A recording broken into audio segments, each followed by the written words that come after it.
And now, to introduce our distinguished guest of honor and speaker, may we call on the San Beda Law Alumni Association President, Justice Francisco P. Acosta.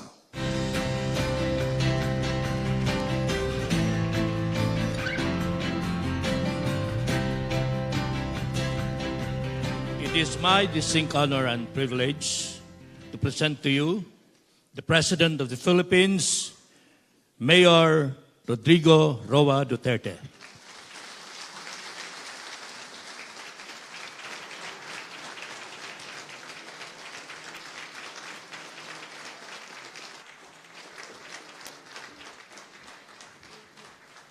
Kindly sit down. Thank you for your courtesy. Anong klase ito? Akala ko kain muna tapos speech. The first serving is there already. Former President Fidel B. Ramos. Sir, Executive Secretary Salvador Medaldia and members of the Cabinet, Justices and Associate Justices of the Supreme Court and Court of Appeals. Medyo kulang pa tayo dyan, ah. Madagdagan siguro.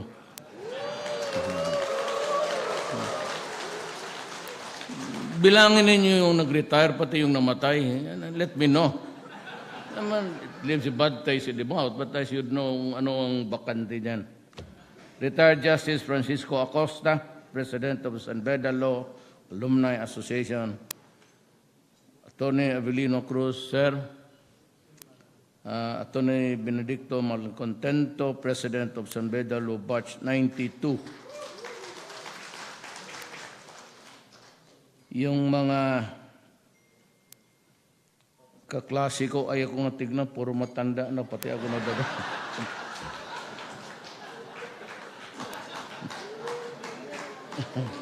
Mga kapwa bidista. You know, every engagement that I have, there's always a prepared speech. Kakahiya naman sa inyo, San Beda, tapos 2 pages lang.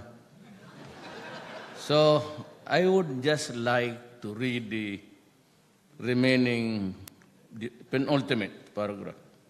1, 2, 3. Tapos, pulapak kayo. Bababa na ako. Today, the San Beda College of Law remains to be one of the leading law schools in the Philippines, producing graduates with credible reputation in the profession. As we move forward, may all of our achievements enable the college to remain as a great learning institution committed to its mission of providing excellent and quality education, guided by the Benedictine's principles of values and principles. Pati pagmura. Let this be a joyful and fun-filled and memorable evening. Together, let us join hands with the Filipino nation in leading the way for change and progress. Mabuhay tayong lahat. Ito yung kaping, hindi naman akin yan eh. Now, let me talk about, bigyan lang ko ang kunting panahon, about the pressures of our times, our generations. Yesterday, I signed the proclamation ending our talks with the Communist Party of the Philippines, NDF, NPA. You know, as we were progressing sa talk, sometimes interrupted by harsh words to outright insults. Okay lang yan. Natatanggap ko. Politiko ako eh. And I know that I was treading on a very fragile ground. But all of those working paper, yung sa working shops nila, at nabasa ko, so I had time to read. I was there for about 3 days sa Davao to rest after the ASEAN. Tinitignan ko lahat. It sums up like this. Para ang labas, coalition government. That's what I said in a statement to the press. I cannot give you what I do not have. And it is a portion of a sovereignty which nobody can own except Filipino people. Wala akong magawa sa inyo. Now, we have been fighting for 50 years. You want another 50 years? I've been pleading for peace. Sumubra kayo. It's always good to be a principled man, your values in life, and you're able to maintain it to adulthood and even yung sa edad nila ngayon. But there is always a time. There's always a time to destroy and to repair. And they have done so much destruction to the country. Not only destroying the youth noon, pati ngayon, but inculcating the theory of violence, yung armed struggle nila. Wala man akong problema sana if it's just a mainstream party, and perhaps I could join them because sanay ako sa hirap. And I am a son of a migrant family. Alam ko kung gaano kahirap ang buhay. And sometimes I can even understand itong forced land reform which was imposed on us.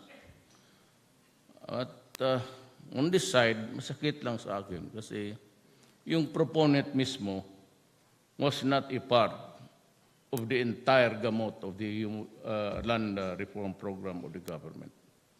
Sana naman lahat.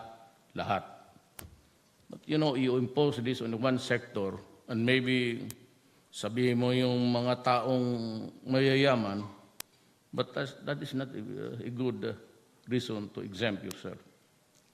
Yun lang ang masabi ko doon. So itong kahirapan, naiintindihan natin yan. Kaya I was crossing the ideological borders in Davao, and even when I was a fiscal. Kasi naiintindihan ko. I was yung Nationalist Alliance for Justice, Freedom, and Democracy. Yun yung karapatan ngayon. And even when I was a fiscal, I was the chairman of that committee sa local level. Kasi, alam mo, gusto natin na pantay lahat or even just equalize, even force bringing up a middle class. Pero yung armed struggle is something which we all cannot countenance. Mahirap yan. And always, if they are disappointed, they always refer to the New People's Army and waging war against a class. Until now, you still think of a class conflict.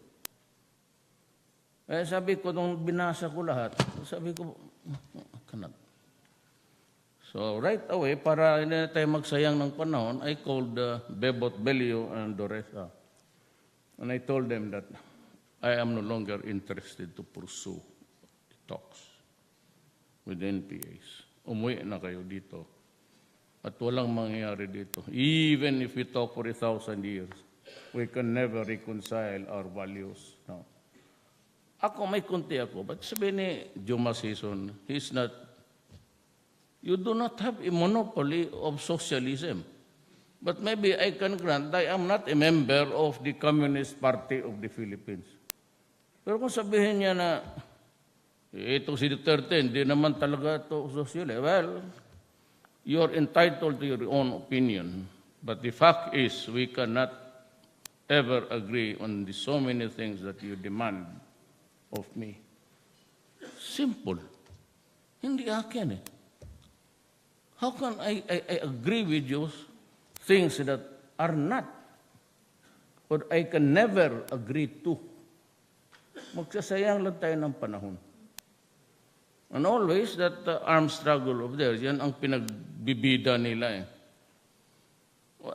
I know that there will be a virulent period from here on, but we have a very good armed forces and police. Yan maasahan ninyo.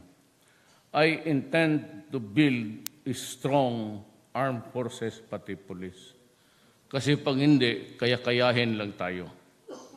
So, they find it very easy to go to the southern part of the Philippines, then do some proclamations, the emir, send them to the central Mindanao area, kaya naamoy na namin.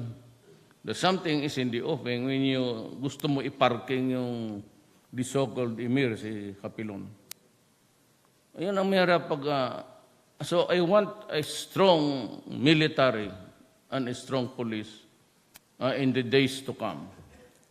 As a matter of fact, my orders to the government, pati yung cabinet members, not to buy second-hand whatever, helicopters or sabihin ko, pambilihin natin and yung mga bago, di na bali gumastos tayo.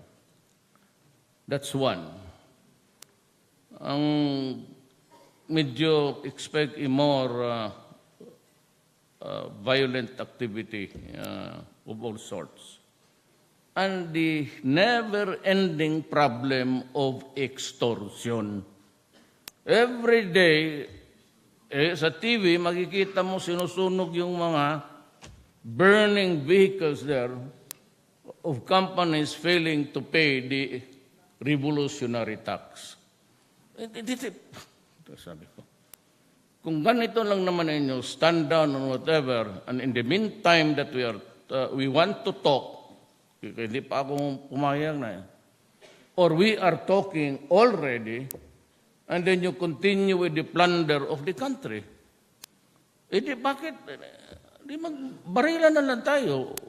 Wala akong choice. Every time my army moves around, pati yung mga sundalo ng pinagbabaril nila, umuwi sa pamilya. Sabi ko, kalukuhan to. So I decided that I have conceded many and too much too soon. Because of my desire. Akala ko, because of all others lahat dito ngayong Pilipino, hindi ako nagyayabang. I'm the only one na pwede talaga nilang kausapin at this time of our national life. Walang uubra sa kanila. Ako, medyo sanay kasi ako, kaya kaibigan ko lahat. And when I said that I conceded too much too soon, I released about 32 of them, political leaders, ideological leaders. Nirelease ko para to show good faith and the confidence building period which is really very necessary in talking to them and to the enemies of the state. So, ngayon, I will come up with another. It was a proclamation ending the talks. Now, how I would deal with them is something like this. I will treat them as terrorists. And I will charge them for the crimes that they actually committed.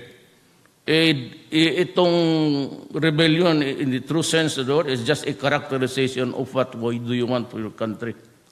That's why mababa yung, it's a very, tawag dito, so they say noble crime. Because as a matter of fact, until today, they can post a bail. Yung mga leader, hindi. But marami sa kanila, yung talagang convicted na, pinalabas ko. Yung Tiamsion spouses. Because they're the ideologues there. So sige, walang problema sa akin yan. Kaya ang military, at one time, I could sense that, ano ba itong ginagawa mo? And always during a conference, command or otherwise, nasabi ko, just pabayaan na muna ninyo ako. If I succeed, then kalimutan na ito. But if I fail, then there is always the remedy. Re-arrest them and place them back to jail. Kasi ang sabi ko sa judge, told the judge that, I need their presence outside of the country. So they can travel.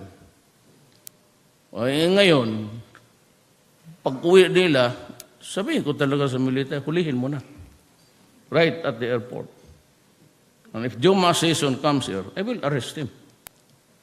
Or, if I were him, wag na siyang bumalik dito.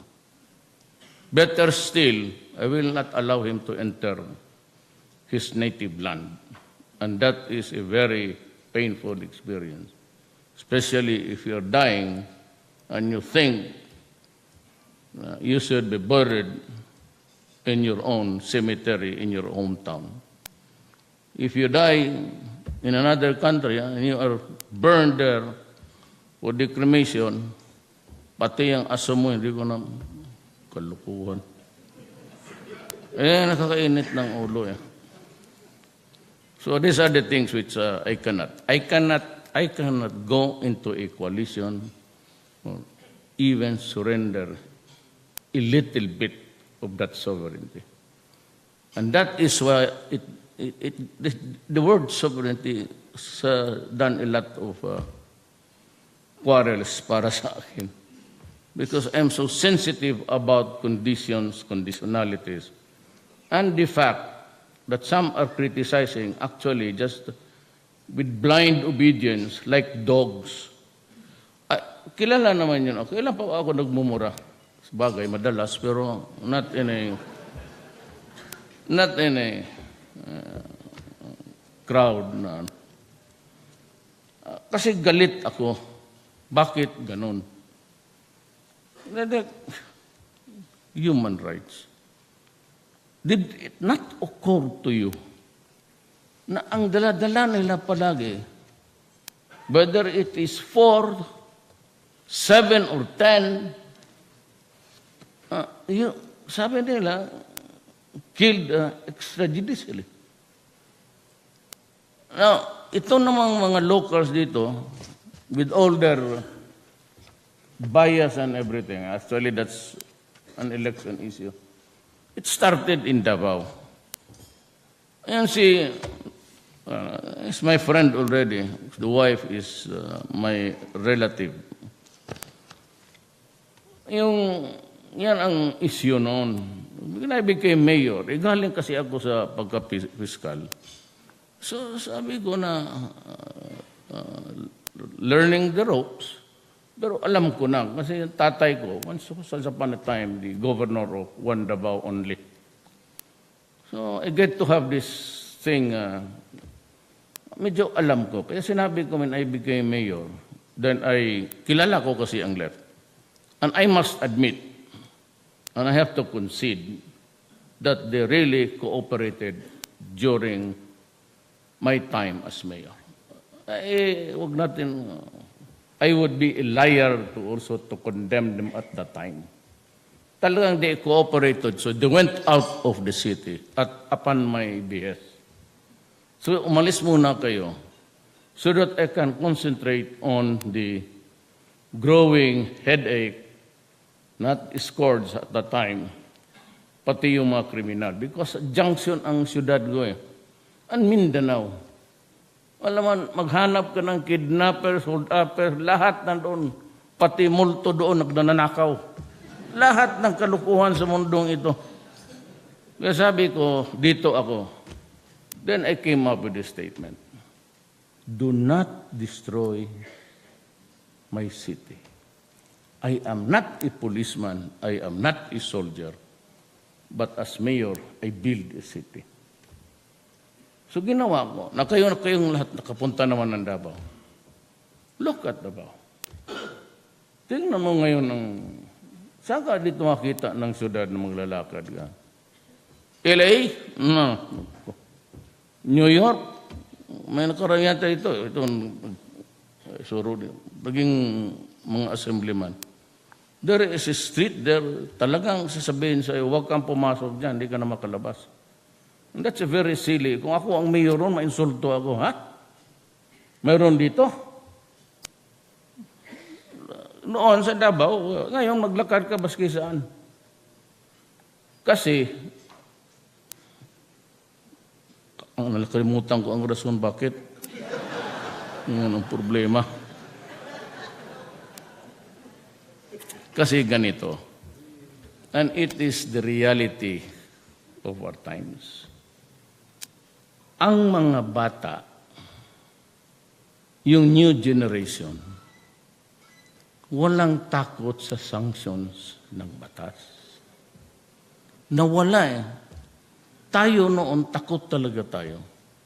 Baka sinabi ba, even during yung martial law years ni, huwag kang mag-cross dyan, huwag kang mag-cross. Because those were the rules at the time. Whoever made them, wala kang pakialam. This is what he wants, how he governs his country.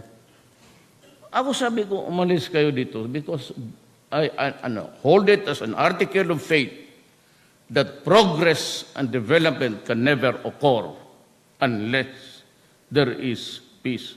Huwag na yung law and order, kasama tayo dyan. Humihirit rin tayo. Ngayon, ito na lang peace. Give us peace because we need this space to grow. Pagka maggulo palagi dito, walang mangyari sa bayan ko. May presidente na ako, I am trying to build a nation. And if you start with everything, corruption, crime, lahat, and the countryside cannot progress. Kapag kita mo ito mga NPA, sinusunog yung mga plantation, whatever. Oh, how can we grow? And yet we are talking nonsense. Wala naman tayong, we have not produced 1 year plus hence we started to indulge in this kind of idiotic exercise. Wala namang nangyayari. Kaya sinabi ko, you are terrorists or criminals. I will treat you and I will not charge you for rebellion. Because I am saying to you now, I will brand you as terrorist, plain criminal. Period tayo dyan. Dito naman sa itong sabi ko, do not destroy the Philippines. Akin kasing bayan to. If I were a migrant worker somewhere, sirain na ninyo, sunugin na ninyo bayan, wala akong pakialam. Maliit lang siguro ako na Pilipino. I'm just at the tip of this island called Davao City. Wala naman akong sinasabi kung sino ako. I'm not into it, yung bragging. Mahiyain ako na tao as a matter of fact. Pero yung emotional na ako, hala na, mura dito, mura doon. Kasi bayan ko to, gusto ko naman sanang I can approximate the development of Davao and the progress that it has shown to us. When there is peace, when there is less crime, papasok talaga. Sunugin mo yung plant manager niyan. Paputukin mo yung mga makinarya na worth million. Ginagawa ng NPA ngayon. This cannot go on. Either gawin nila ang gobyerno na ito manaro o sira, o magbabarilan talaga tayo. Wala akong magawa. Because they're waging an armed struggle against the government. So yan ang ipagbilin ko siguro. Hanggang nandyan lang talaga ako. Na itong law and order, alam namin ninyo, drugs. Nung pumasok ako pagka-presidente, doon ko lang nalaman the extent, the dimension of the drug problem. It was a problem, number one, in Davao City. Pinilit ko talaga. Because you are trying to destroy my city, and I cannot improve on it, and I cannot collect taxes because there are no business, and I cannot deliver the goods to the people. Edukasyon, health, lahat na. Paano ako, how do I run the city kung ano? And in this case, country. We've always been rocked with corruption, violence, lahat na. Ay, pagpunta mo pa lang sa airport, pagdating mo, buti kaming mga mayor. I've been mayor for 23 years. So I've never passed customs. Sige, mayor. And here comes the other guy, galing Macau, dala lang niyang isang maliit na used TV. Ayaw pang papasukin. E di sino hindi mag-init ang ulo niyan? So that when I became president, Ang order ko talaga, putang stop this, yung balabala, ha? Papakain ko sa ipapakain ko, ay na. Baka hindi mo ako kilala. Kainin mo, pasabugin ko yung, How many balls do you want to lose? 1 or 2? Ay, sa dapat, pinakain ko talaga yung sigarilyo. Kakainin mo talaga. Eh, yung mga sabi ngayon, sabi ko, stop that. Tapos sabi, wala nang inspection ngayon. Sabi sir, may smuggling. Huwag ko lang iingay kay Sunny Dominguez. You know, kababata ko yan eh. You know, we can earn sa, hayaan mo yan sa. Ilan lang man yung makuha mo niya sa, 5 malita na perfume. Ang importante sa akin, huwag basaktan yung maliit na tao. No more inspection. Pati yung immigration, bantay kayo sa akin. Ako talaga naninipa. Sa totoo lang. Naninipa ako ng taga-gobyerno. Marami taga rito. Alam niyo, talagang sipain kita dyan. Di behave lahat. Ako lang sabi, hindi. Pero ang nagsabi niya, yung asawa ko, isa lang siya. Yung gano'n na, I just came from Fort, sa Bulacan, sa Ranger, yesterday sa Fort Magsaysay. Pinasalamatan ko lang yung mga sundalo. At binigyan ko lahat ng baril. Naman, the army, mag-ano muna ta. Yung army kasi, kawawa, their primary weapon is the M16. Outside of that, wala na. Paglabas nila, they're sitting ducks. Ang problema ngayon ng NPA, pati yung sundalo na walang armas, pinapatay. Yung sundalo pumuwi ng probinsya, sundalo nakilibing doon sa kapwa ng sundalo, barilin. Sabi ko, I do not mind losing a few of those things that I'm giving you. Lahat, binibigyan ko talaga. Sabi ko, pag but you have to learn. Paglabas ninyo, isang tao dyan, who's been sitting there for 2 hours. Yung isa naman, naglalakad-lakad pabalik, sige, tingin sa bahay mo. Dumaan ka sa likod, lapitan mo, barilin mo. Yung pala, bindor ang puta, naghihintay ng bayad. Loko na. And it can happen, or nangyari na talaga yan, sa totoo lang. Pero, survival of the fittest to dito. Naawa ako sundalo, so, bigyan ko sila ang kunting, But one thing I assure them, because January, the first sector sa gobyerno na dinubli ko ang sweldo, sundalo.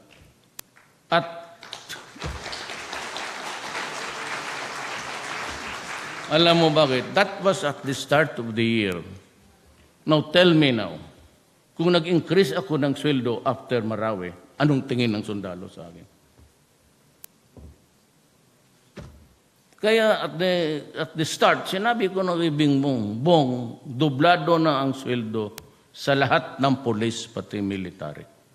January, tignan nila yung nila. Sabi ko, if you look at your paycheck, you'll find there something more than you expected. Pero hindi mo talaga, it cannot be a parity nung sa noon sa, sabi ni Joke, no, that's not allowed. But yung entry, sino ba naman papasok ng entry ng police? 14,000. Padublado, 24,000 ngayon. O di marami ng aplikante. Sabi ko, itong mga, matapang ka o gusto mo lang yung pera? Marami nang pumapasok kayong police ulit. That's how you take care of your soldiers. Kasi kung na-increase ko, naisipan ko lang yan, right after Marawi, baliwala na sa kanila.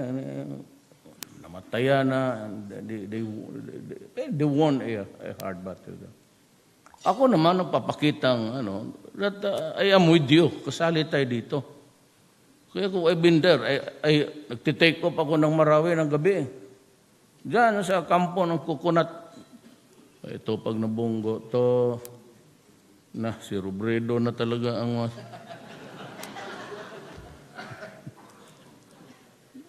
I have to be there. Not really to show lahat naman tayo mamatay. It's not about bravery. It's something to do about dedication. Balakasin mo talaga loob mga sundalo mo. So, ang sabi ko sa kanila, marami akong interventions. So, yung nabulag, tapos they lose both of their legs, yung prosthetics. Ang sabi ko sa order ko, I just released 500 million. It's gonna be a titanium, and the things like the one that yung isang stupido na Blade Runner, nakakapag-maneuver siya. Ang ipatay niya yung magandang uyab niya. Binigay na sa lahat sa kanya, bakit mo pa pinatay? Binigay mo na sana sa amin. Hindi naghinto, babae skinto. Bigay mo lang sa kanya. So, itong drugs, bali. Alam mo kung, saan yung aid ko? Meron kayo. Itong aid ko, taga-Leyte ito. Waray ito. Waray, taga-Leyte yan. This is a document passed around by the United Nations. Wala ito sa singit. Precursors. United Nations. Apparently from the World Health Organization. Dito lahat. I'll give you a copy. Papadala ko lang isa. Cannabis, heroin, the effects. Dito, sa cannabis, slide yung kamay ko. Cannabis, ang risk is cannabis smoke contains 50% more tar than high tar cigarettes, which puts an increased risk of lung cancer and respiratory. It's kind of marijuana. Then you have the cocaine. Mixing cocaine with alcohol is a dangerous cocktail and can greatly increase the chances of sudden death. Mahiya ako ng laway. Ecstasy. Ecstasy, tablets or pills that are sold as ecstasy may contain other potentially dangerous substances which can vary widely in strength and effect.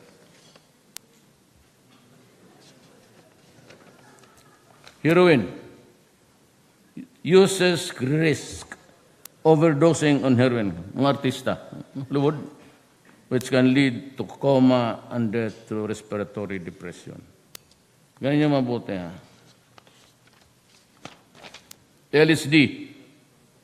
The physical effects are small compared to the psychological and emotional effects.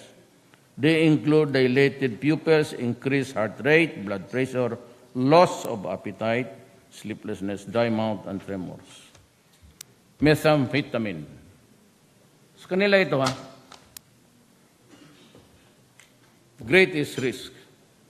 Methamphetamine or shabu use sometimes trigger aggressive, violent, and bizarre behavior, among others. Kaya sinasabi ko noon, ayaw lang maniwala itong kasi hindi sila mayor. Military, tanungin mo, talagang lumalaban yan. Ang immediate impact kasi ng yung parang may humahabol sa kanya. Paranoia. May hinabol siya ng demonyo, inuutosan siya. It's a bizarre behavior. Wala na mong pwede yung babait itong siya. Ayan. Thank you. Yun. Bakit maraming pati? Sinasabi ko na eso. Ako mismo, Mayor, ba't hiyain ko sarili ko? Many times, not all the time, but many times that I have been there supervising a raid, lumalaban talaga. At kita mo yung, was it in the Visayas? Pintutulan niya yung ulo ng asawa niya. Decapitated. His wife went to his house to announce, wala na tayong problema kay Duterte. Talagang tinanggal ko yung ulo niya. It's a bizarre behavior. In your right mind, can you rape a baby? Maski gaano ka kapobre o... Would you ever think of raping a... And it is not really new to me. It's not even novel to hear about it.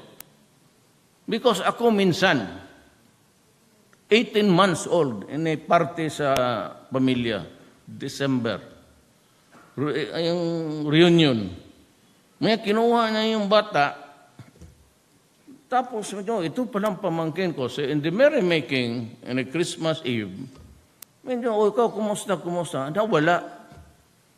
Then suddenly, everybody was aware that yung tiyuhin, yung baby nawala. So I was passing by, pumuputok yung radyo. Kasi I listened to the police frequency. Sabi nawala. So punta ako. So hanapan na. Sabi ko, balik lang ako because I have to go somewhere. Pagbalik ko, kita yung bata, 18 months old, bumuka yung abdominal cavity. Susunong nahuli, harap na niya ako. Sabi ko, bakit ginawa mo yun? Kinakagat ko na yung dilo. Bakit mo ginawa yun? Ang sabi sa akin, total 4-1 tayo matanda dito. Check, recording sa stenographic notes na lang. Sabi niya, ganun talaga ako, Mayor. Pag wala nga akong mahindot, yung kambing namin. Kung sagutin mo ako ng ganun, mabuhay ka kaya?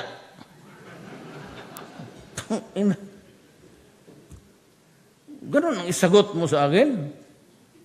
Naku.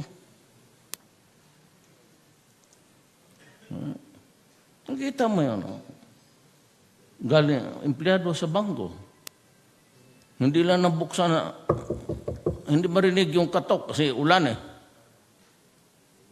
Tapos, may nag-standby doon, nakita, nakatindig yung ba, sige katok, tinabihan. Ginanyan, sama. Rape by several men, abused, physically tortured, and killed, burning. Yan ang ayaw ko sa Cebu. Kaya talaga galit na galit. Hindi lang yan. Yung ikaw, if you allow it to spread, ang style dyan sa mga tambay is, lalo na kung maganda ang anak mo o asawa mo, pasukin, kagaya dito, several cases. Tapos, rapin yung asawa mo, rapin yung anak mo, kaya nangyari sa, ano yung lugar dyan na, yung maraming Bombay, mga anak, generation ng Bombay, Bukawi ba? Is another one.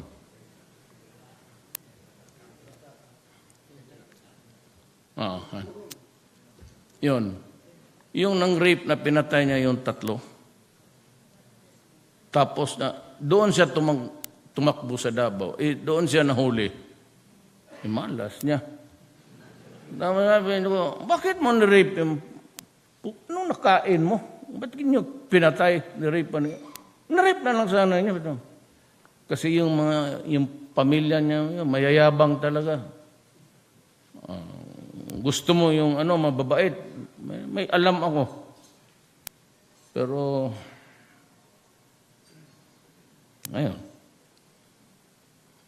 extrajudicial killing. Wala naman akong ginawa. Nagalit lang ako. Yung namatay, bakit ako? Bawal ba lang magalit? Gaya sa Bulacan, yung bulag na nanay, yung asawa, yung 14 anyos, pinakialaman pa na yung 1-year-old.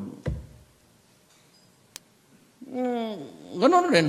Be careful about itong mga construction. Napapag-aralan nila yung paligid nila. Most of yung mga construction. Hindi naman, I'm not condemning, it's unfair to, pero yung mga kriminal na ipasok dyan sa mga ganun. Karamihan yan sila. If you review if your memory is still good, tingnan mo yung mga pinapasok na. Ang problema niyan is wala ng security ang bayan. Pag walang security ang bayan, what is the purpose here of mixing together in a society when we cannot protect ourselves? What's the use of electing me as president? Kung hindi ako magbigay ng protection, na hindi ko yung mga anak niyo maging gunggong, ano pa the president? Na mag-resign ako. Nung sinabi ko sa mga sundalo, if I cannot do the job, why waste your time? Sipat na ako. You wait until the 3rd year kung wala akong makitang kabutihan sa ginagawa mo. Inyo na. Yan ang mahirap dyan. Una-una, you reduce in number of Filipinos to slavery, to a chemical that whenever the monkey climbs on his back, he has to have the money or the shabu, and he will steal, he will kill, he will do anything there. Kaya ganon ang nangyayari sa atin. You reduce ang shabu, wala nang rehab yan. Ako nang binigyan tayo ng rehab na 10,000 room, binigay ko sundalo, inyo na yan. Walang takers. Tapos sabi ng isang ex-director, napakalayo daw, hindi mabisita. That is precisely the reason of alienating them in the meantime sa lahat ng bagay. Yung sa Cebu, ilalayo ka talaga sa pamilya mo. And that place is very good, but there are no takers, but gusto nila community rehab. It will not work. Sabihin ko sa inyo, it will not work. Especially if the brain is progressing smaller and smaller. Hindi mo na buti sana punta ka doon sa Caltex, hangin. Hindi naman. Wala na talaga yan. So, millions of them. Sabi lang nga ni Santiago, siya naman sabi noon na 3 million. Yung dagdag di bato, 1 million. But whatever. Wag lang yan. Itong kunin mo yung kotse, barilin mo yung may-ari, patayin mo. Tapos hanggang newspaper lang, hanggang dito lang sa mga... Isa pa rin yung TV.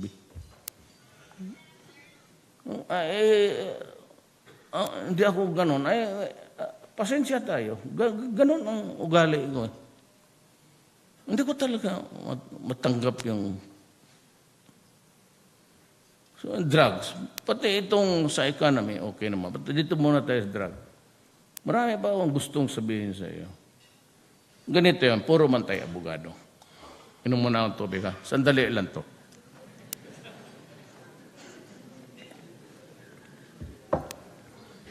Alam ninyo to.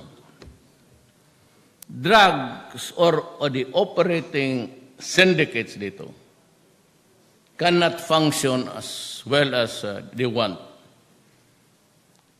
pag walang organization. There has to be the cook, whether from abroad or dito, there has to be something of a recipe cook, then the distributors, then the lieutenants, then yung basurero. Ang basurero, yan ang slang ng peddler. They call, pag sinabi basurero, slang yan. Street slang. Ngayon, ang inuto sa akin nila Boy Brillantes, ni De La Serna, sino pa, si God damn it, Duterte, you are not listening.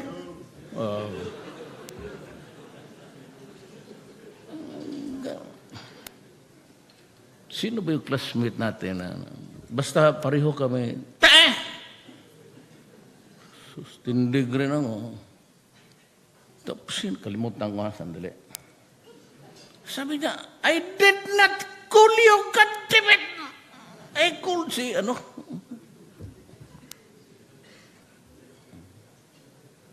ko na alam mga pangalan ito kaharap mo.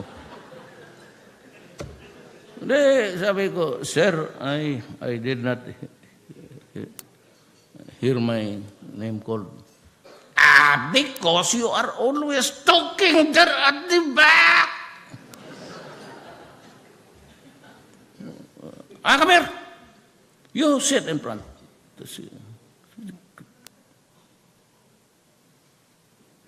Basta pinaupo niya. Okay, you recite. Di ako. O di pagdating sa akin, tindig ako. Nakabasa eh. Tayo ko ng gano'n. Sabi niya, pitahan niya gano'n. God damn it, go ahead and recite. Sabi ko, Sir, there is no question yet, sir. Pero kumakamot ako nung, there is no question yet, sir. Stop scratching your head and scatter your dandruff in this room. Leave it on your head because that is the only one you've got.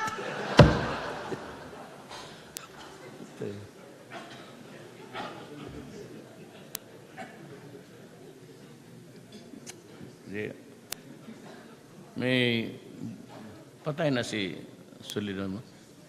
Stayed alive? Well, I like him.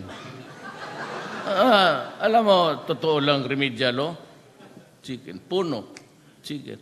Lahat kami, halos sabay-sabay kami lumabas ng Sibilo. Succession. Nandoon sa drawing ni Puno, sa matrix niya. Di wala. Ang bilis namin, actually, totoo lang, Sibilo. Basta dumaan ka doon, lalo si Jacinto. Napa? Wala na. Kasi kung may anak ako, sabihin ko, sige, diyan ka.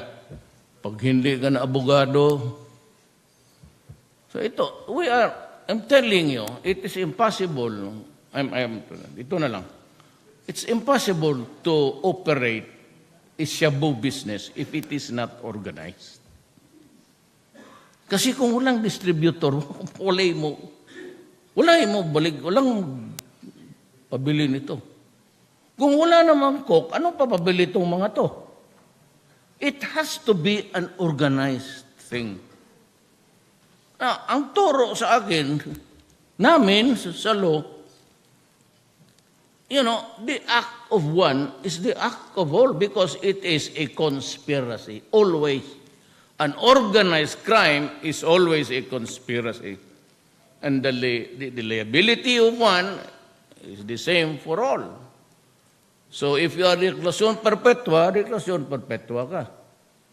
Now, my orders to the police, I never said, patayin mo yan si Guerra, ito, patayin mo ito sila. Never said that. Never give the order that's stupid like that. Colonel Mangkaw, nandiyan, no? Dasaan mo yan sa Davao. Ito. Kaabogado mo, Sabi ko, dito, as in Davao, destroy the organization. Sabi nila, ang problema kay Duterte, bakit ang mahirap pinapatay? Ang mayaman hindi. Napakasimple talagang utak ng mga... Yun ang Shabu. Ang market ng Shabu ang mahirap. Yung mga mayaman dito, yung mga anak ng mga Forbes Park, cocaine yan, pati yung heroin. Nakita mo yung effects, they just die suddenly. Like, they just lie there and they die there. Ganon na yung kanta ni Mona Lisa dyan. Ang Shabu, para sa mahirap yan. That is about 200 per hit. An amount enough to buy food, baski how, ano yung galiit o ano, o pamasahe sa mga bata. If you hit the father, the family becomes dysfunctional. Even if you hit the son, yung pamilya na yan becomes dysfunctional. Kung dalawa, tatlo, you are sending them to hell in agony and pain. Yan ang masakit sa akin. Kaya, let's check. Yan ang masakit sa akin. Sisirain mo ang pamilya. Shabu, you think that, 200 in one month, ilan? 6,000? Oh, 6,000. Huwag mo nang kasali kay Bato.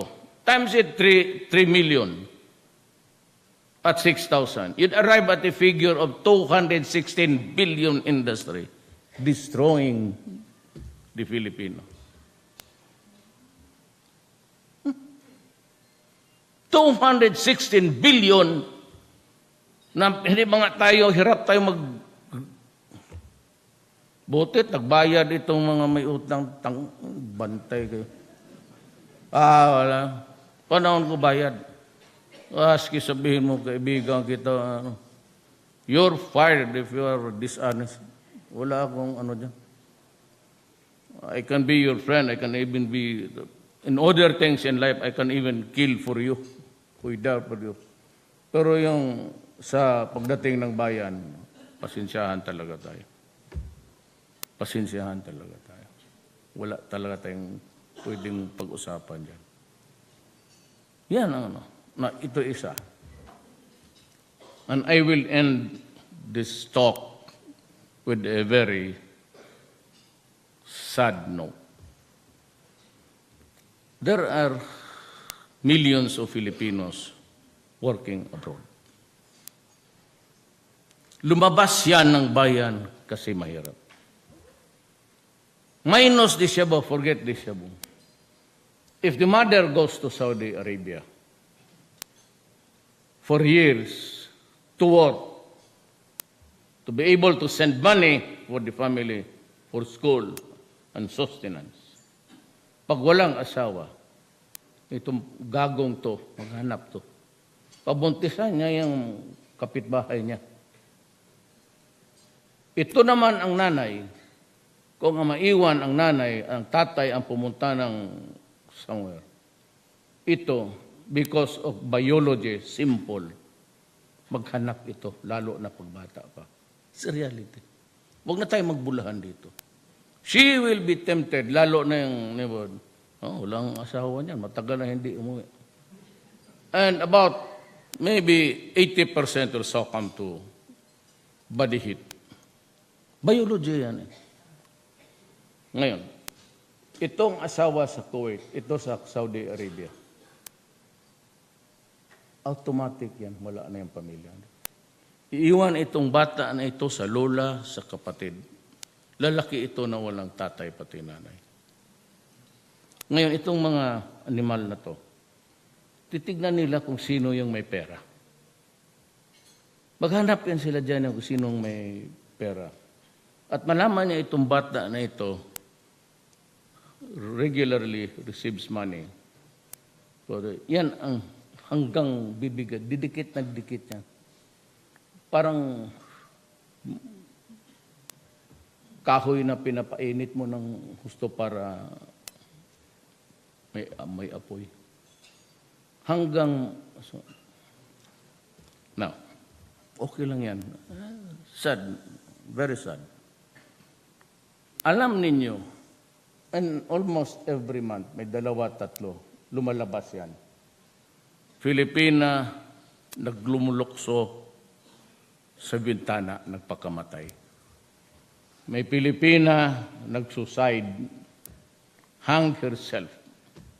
May Pilipina na pinatay ng amo niya. Siya na yung ni-rape, siya pa yung may kaso, in desperation, magpakamatay. Di makauwi kasi yung passport nasa employer. Walang recourse, kinukuha yung ano. Kung ma-assign ka sa, for example, like Riyadh, I'm not saying that it is true. Pero ma-assign ka sa probinsya, kunwari dito sa Abra, ganon, patay na. Because kasi yung congressman ako, may pumunta ako doon kasi may Pilipinang na priso. For giving rosaries, kaya ako sabi ko, punta kayo doon, you observe the laws of the land. If it's bawal, maghawak-hawak ka ng ano dyan, faith in God is not just represented by mga plastic na ano dyan. But I was able to, kasi kasama ko yung mga Maranaw na, may lola si Maranaw eh. Sila dilang galing, dinala ko sa Lupo din. So, lahat kami. But my father is Cebuano. Yun, ito ngayon, kaya magpakamatay? Why? Universal to. We cannot even disagree on the word. Pinapakain sila ng leftover, basura. O hindi kumakain minsan sa pagod. Then, pagising sila, they only get about 3 hours, 4 hours of sleep. Sino hindi bibigay niya? And ito ang masakit. Said, I have been sa Arabs, lalo na sa mga ignorante, hindi lahat. Pero it's really the customs, the mores doon sa kanila. Na pag ikaw ay binili sa slave markets ng Africa o binabayaran ka, sexual abuse goes with it. Kaya mahalin masyado yung, ano bang tawag sa mahalin sa Tagalog? Binta. Binta yung doon. So, they stay there, raped, brutalized, undernourished. They come home hoping to see ang produkto ng sweat nila, dignity, depredations. Pagdating dito, ang anak nila, gonggong, ang babae na buntisan, wala. Kung ikaw ang presidente, kayo, kilala man ninyo ako. Anong gawin ninyo? Ganun lang yan. Total, pinagbawal ng batas. Why do something that can cause so much wrong to your fellow men? Karami niya. Bakit yan pa ang piliin mo? Because you want to die. So, extrajudicial killing maybe sometime is really a matter of choice. Do not destroy my country. Because my orders to the police to destroy you. To kill you.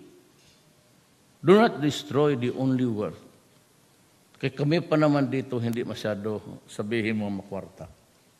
If I get sick, yung pension ko, pati yung lahat na benefits, I can sustain a 1-year stay in the hospital, St. Luke's, Cardinal Santos.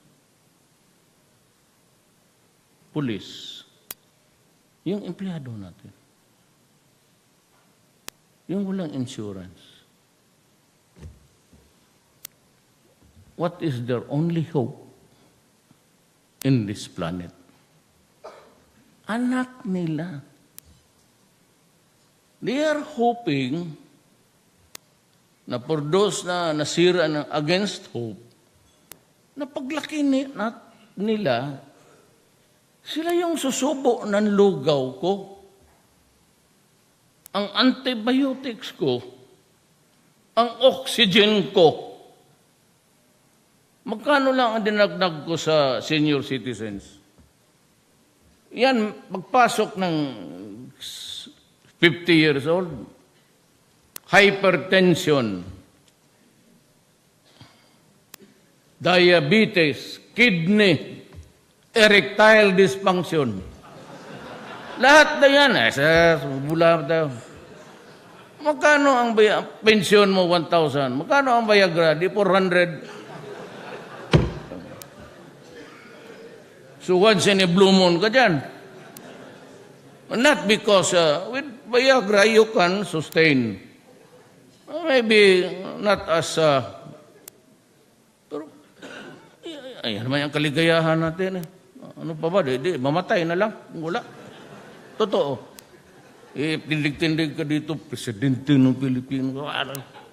Tapos sabi niya, wala naman yan siya. That is a very sad story.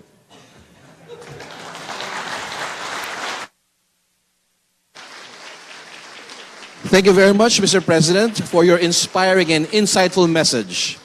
At this point, we will present the Bedan of the Year Award to President Rodrigo Roa Duterte in recognition of his exemplary national leadership. May we call on stage to...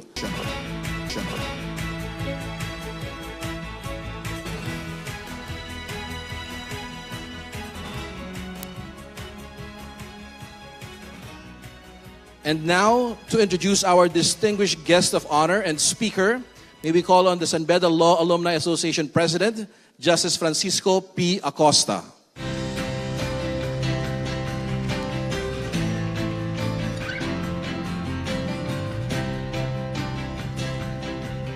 It is my distinct honor and privilege to present to you the President of the Philippines, Mayor Rodrigo Roa Duterte.